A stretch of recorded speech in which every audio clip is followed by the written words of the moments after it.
Hi there everyone. I'm going to be back putting up videos on YouTube for the next 4 to 6 weeks. I'm having to get back into the studio and catch up on a number of overdue commissions I have.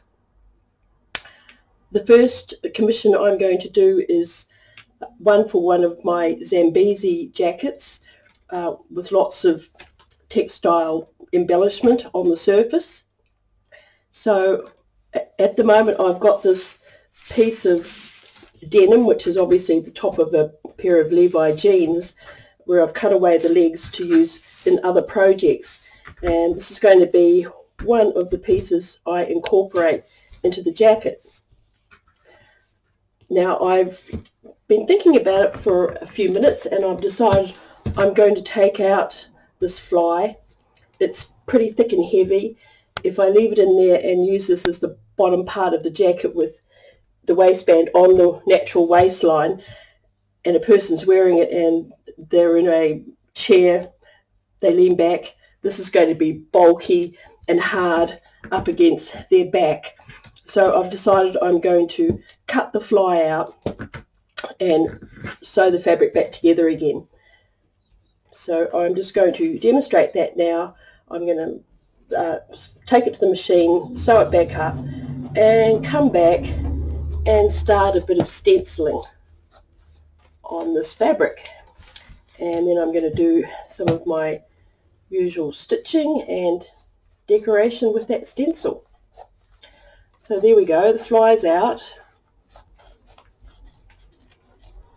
I'll leave that aside to use possibly in some other project. I'm just going to seam that together, stitch over that in a moment, and then I'm going to come back and put some prints on here with stencils, and away we go. So I shall be back in a moment. Okay, so here we go with the piece of denim seamed together down the center there. This is one of my very old hand-cut stencils, and I'm going to make a print here.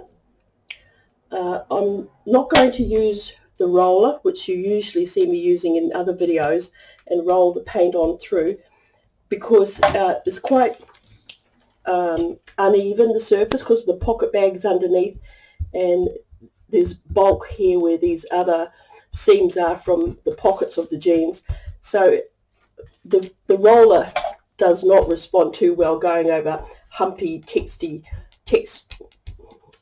like that.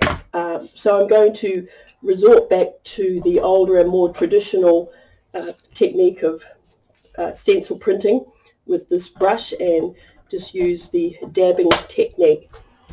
So I'm going to lay up my stencil right there and print.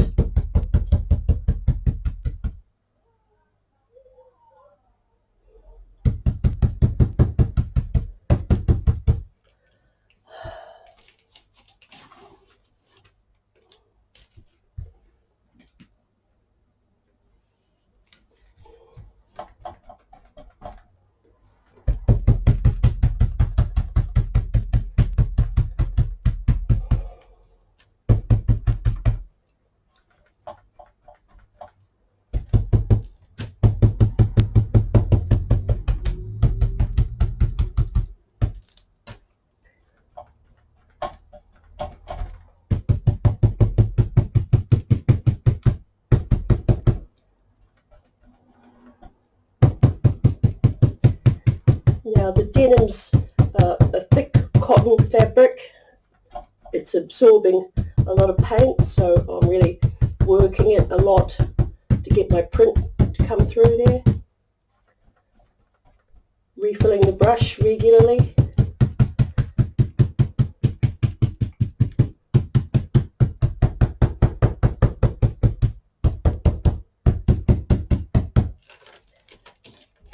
Here we go.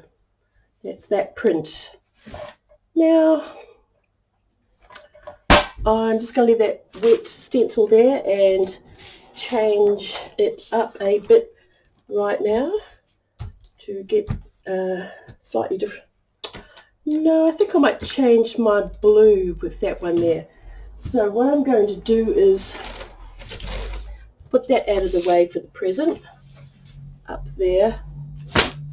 Now somebody gave me this lovely denim coat a few days ago, very good condition. It's a bit long for my liking, so I'm going to cut off some denim at the bottom here and use it to print on. Also, I'm not keen on dome closures, and this jacket has dome closures. I prefer less high-tech buttons, maybe, whatever, that sort of thing. Okay, so I've got myself a new piece of denim fabric to print on.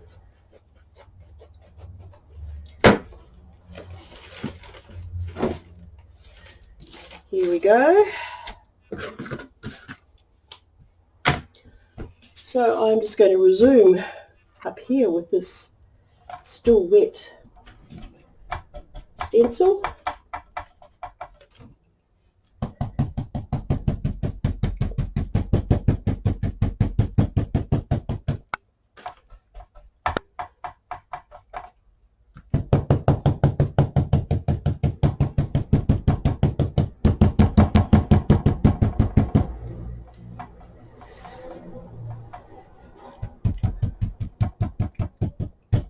Obviously, this piece of denim hasn't got the bulky seams and pockets that the first piece had, so I could have resorted back to using the roller, but I already have this brush filled with paint, so I don't want to just waste that paint. I'll use it all up.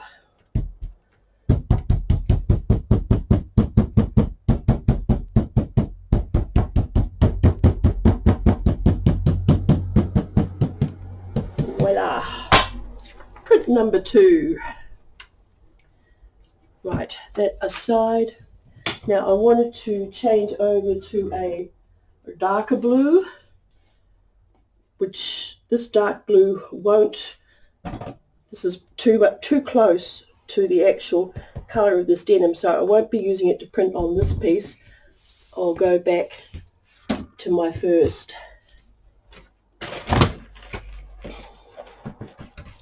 Okay, there we go.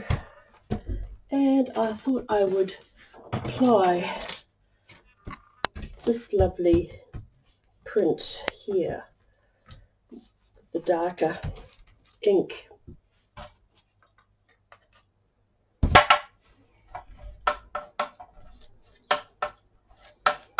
Okay, I'm just loading the brush over here. Let me see if I can let you see what I'm doing. Just loading the brush. Paint's a little thick, so I'm just going to give it a little water spray there. Okay, there we go.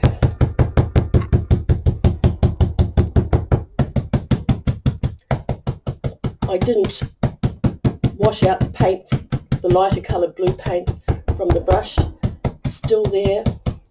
But as I keep on loading up with the darker blue, it will get darker and darker.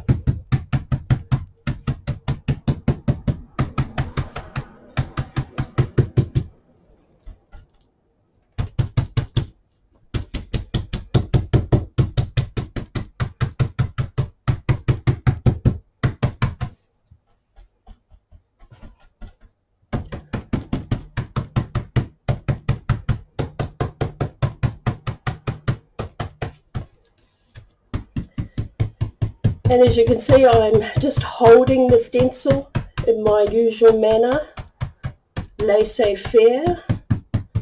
Not very technical printer I am. Right, there we go. That's that lovely ethnic print.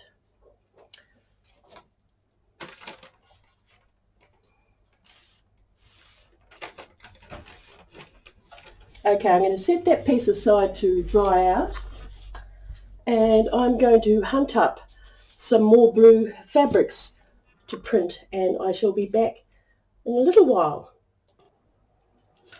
Hi there.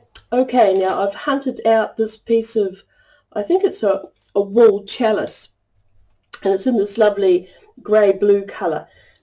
It looks like it's been an abandoned sewing project. I bought this, this is a remnant from a thrift shop, so I'm not aware of what it might have been intended for at some time. Okay, so I've got here this section, and I'm going to print on this one using the whole stencil this time.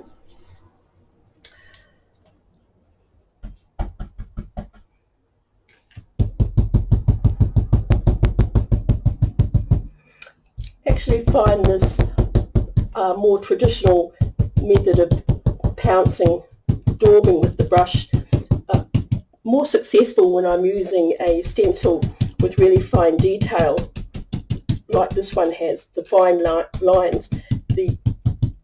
Because I'm sort of pouncing at right angles from above, it pushes the paint through the holes of the stencil more readily than the roller, which, because it's rolling horizontally across the surface, when the lines are really small like this, doesn't tend to print as well.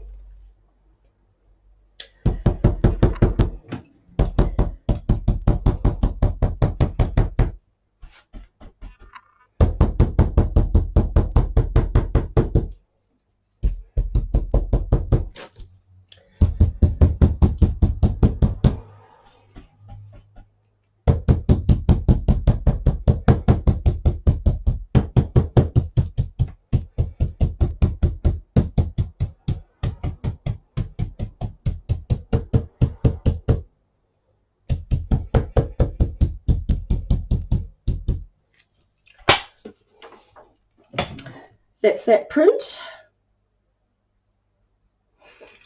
Yeah, so I'm going to change up back to the big flower.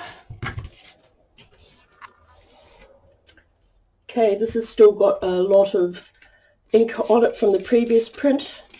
I'm just going to activate it a little more by water spraying on it.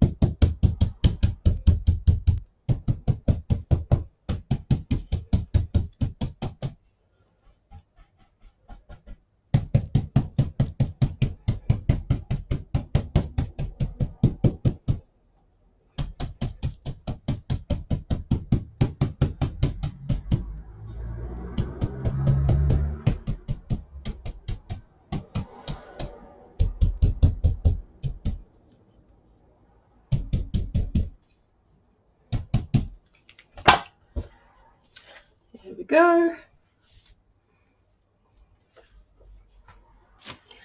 This tiny little dotty stencil, I'll just throw in a few here.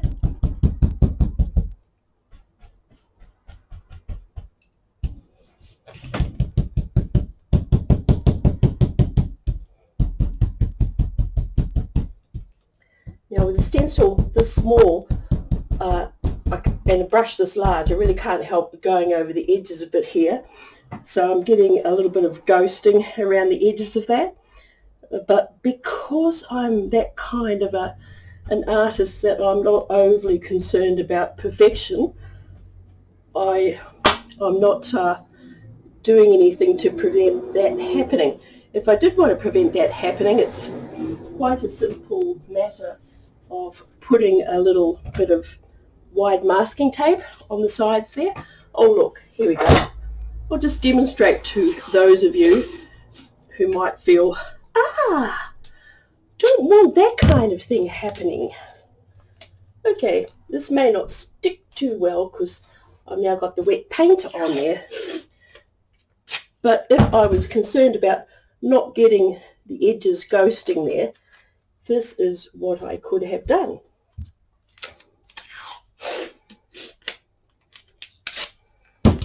Whoops.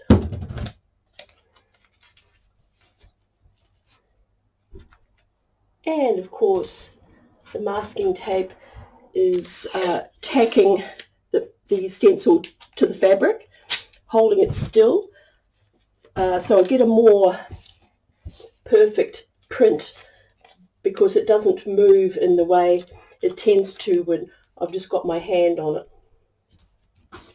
So that is the way you would prevent that ghosting from occurring if you didn't want that happening. It's not that I actually want it to happen, it's just that this piece of textile will probably be cut up anyway and patchwork back together, so the chances are that edge won't matter because it will be cut up and patchworked, and it just won't have any relevance to how it's seen in the end. Now, change that print around there again. Essentially, I'm just using up this little bit of blue paint on the palette over here so that I don't have to scrape it up and put it back in the pot.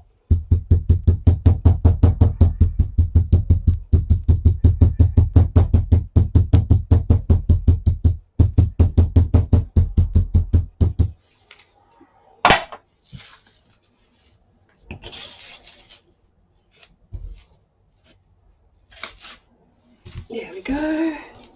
It's printing very nicely, this wool chalice. It's quite an open weave, so it's absorbing paint very nicely.